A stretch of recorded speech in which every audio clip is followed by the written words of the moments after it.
Deuxième partie, le chemin du yoga. La tapasya.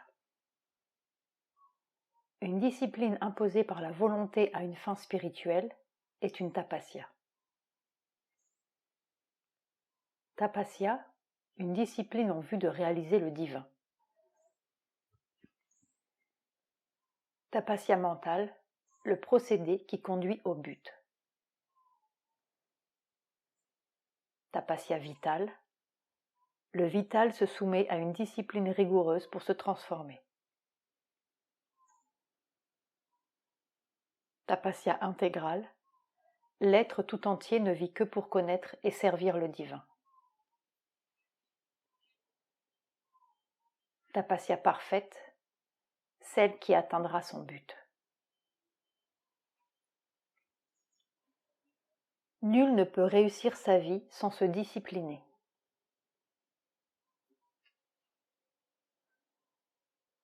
La discipline est indispensable pour être un homme. Sans discipline, on n'est qu'un animal. On commence à être un homme seulement quand on aspire à une vie plus haute et plus vraie, et qu'on accepte une discipline de transformation. Pour cela, il faut commencer par maîtriser sa nature inférieure et ses désirs. 9 mars 1972.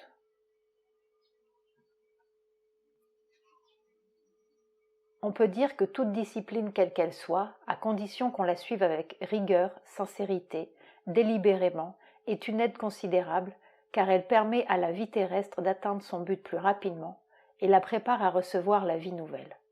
Se discipliner, c'est hâter l'avènement de cette nouvelle vie et le contact avec la réalité supramentale.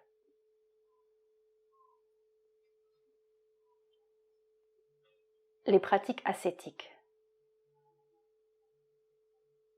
L'attitude juste n'est ni d'être un ascète, ni de céder au désir. L'attitude juste consiste à prendre en toute simplicité ce que je donne, à s'en satisfaire entièrement et à ne jamais demander davantage, ni refuser le don. Tel est l'exemple qu'il faut donner, celui qui peut aider les autres à mieux comprendre leur devoir de sadhak.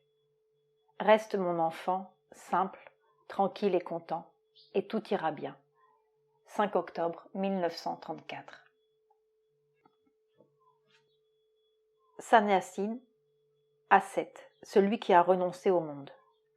Un sannyasi qui a des exigences n'est pas sincère. Pour être sincère, un sannyasi doit être parfaitement satisfait de ce qui lui est donné et ne rien demander de plus.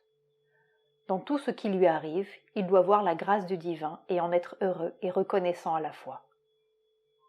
De plus, celui qui veut faire une sadhana intensive doit être capable de s'isoler de son entourage et, si nécessaire, de s'asseoir en profonde méditation, même sur un champ de bataille, au milieu du grondement des canons. Je ne crois pas qu'il soit facile de pratiquer la sadhana en se retirant dans une grotte. Simplement, là, l'insincérité reste cachée, alors que dans la vie et l'action, elle se révèle.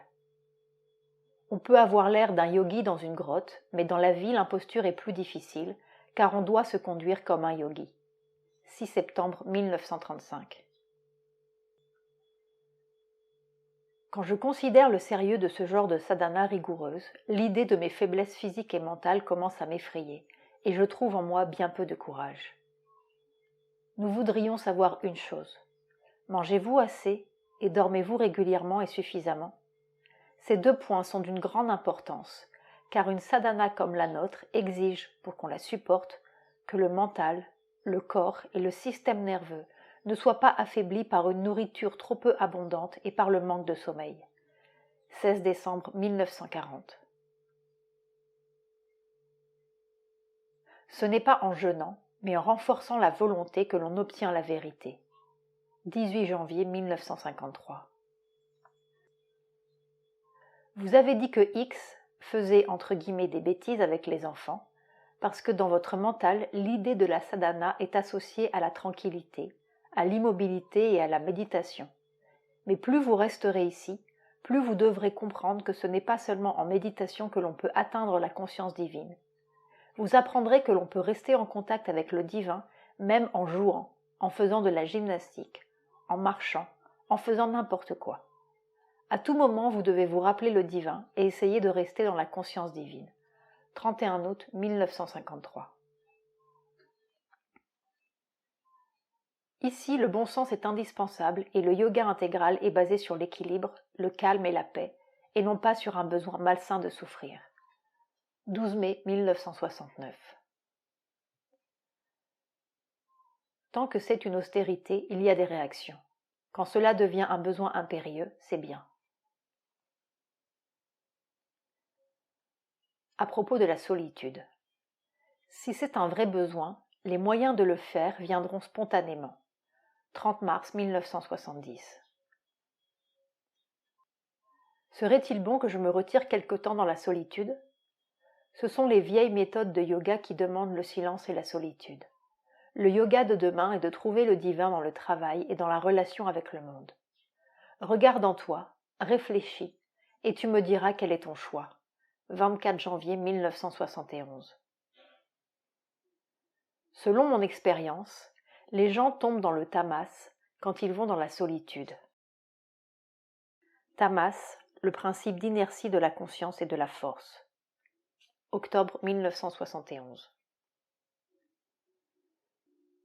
Pour vivre retiré en soi, une certaine puissance de vie intérieure est très nécessaire. Il est parfois préférable d'alterner la solitude avec un genre quelconque de son opposé. Mais tous les deux ont leurs avantages et leurs désavantages, et c'est seulement par la vigilance et l'équilibre intérieur que les inconvénients peuvent être évités. Un isolement physique total est rarement sain, quoiqu'une retraite temporaire soit souvent utile. Mais la chose principale est le détachement intérieur et l'orientation complète vers le divin. Paroles de la Mère, volume 2.